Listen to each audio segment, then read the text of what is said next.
ಜಾತ್ರೆಗೆ ಒಂದು ಕಳೆ ಬರೋದು ಅಷ್ಟೊಂದು ಅಂತಂದ್ರೆ ಇದಕ್ಕೆಲ್ಲದಕ್ಕೂ ಸೇರಿಗೆ ಸವ್ವಾ ಸೇರಾಗಿ ನಿಂತ್ಕೊಳ್ಳಿಕ್ಕೆ ಶುರು ಆಗೋದು ಅಷ್ಟೊಂದು ಅಂತಂದ್ರೆ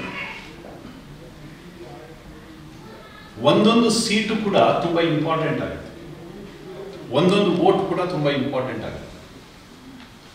ಎಷ್ಟೋ ಸರಿ ನಾನು ಹೇಳ್ತಾ ಇರ್ತೀನಿ, ನಮಗೂ ಕೆಲವೊಂದು ಸರಿ ನಾವು ಗೆದ್ದಿರ್ತಕ್ಕಂಥವರಿಗೆ ಸ್ವಲ್ಪ ನಾವು ಮೇಲ್ಗಡೆ ಹೋಗ್ಬಿಡ್ತೀವಿ.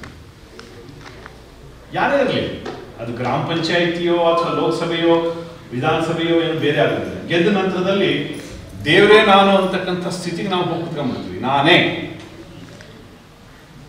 ಅನ್ನುವ ಸ್ಥಿತಿಗೆ ಹೋಗಿ ಕುತ್ಕೊಂಡ್ಬಿಡ್ತೀವಿ. ಆಗೇನಾಗತ್ತೆ, ಪ್ರತಿಯೊಬ್ಬರ ಬಗ್ಗೆ ಕೂಡ ಅಂಡರ್ ಎಸ್ಟಿಮೇಟ್ ಮಾಡ್ಲಿಕ್ಕೆ ಶುರು ಮಾಡ್ಬಿಡ್ತೀವಿ. ಪತನ ಶುರುವಾಗೋದೇ ಅಲ್ಲಿಂದ. ಕಳೆದ ಬಾರಿ ಚುನಾವಣೆ ನಡೆದಾಗ 68% ಓಟು ನಮಗೆ ಬಂದಿತ್ತು ಬಿಜೆಪಿಗೆ, ಉತ್ತರ ಕನ್ನಡ ಕ್ಷೇತ್ರದಲ್ಲಿ, ಕೆನರಾ ಕ್ಷೇತ್ರದಲ್ಲಿ.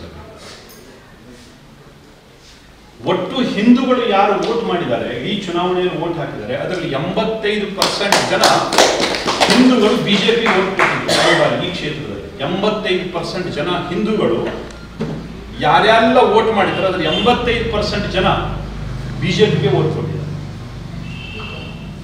ಒಂದು 15% 10% ಸೋಡಾ ಬಾಟ್ಲಿ ಇರ್ತವೆ, ಅದೆಲ್ಲ ನಾವು ಬಾರಿ ತಲೆಗೆಡಿಸಿಕೊಳ್ಳೋದು ಬೇಡ, ಅದೆಲ್ಲ ಇರಬೇಕು. ಯಾರು ಇಲ್ಲ ಅಂತಂದ್ರೆ ಕುಸ್ತಿ ಯಾರ ಹತ್ರ ಹಿಡಿಯೋದು, ಮತ್ತೆ ಯಾರಾದ್ರೂ ಎದುರುಗಡೆ ನೆನೆಸ್ಕೋಬೇಕಾಗುತ್ತೆ.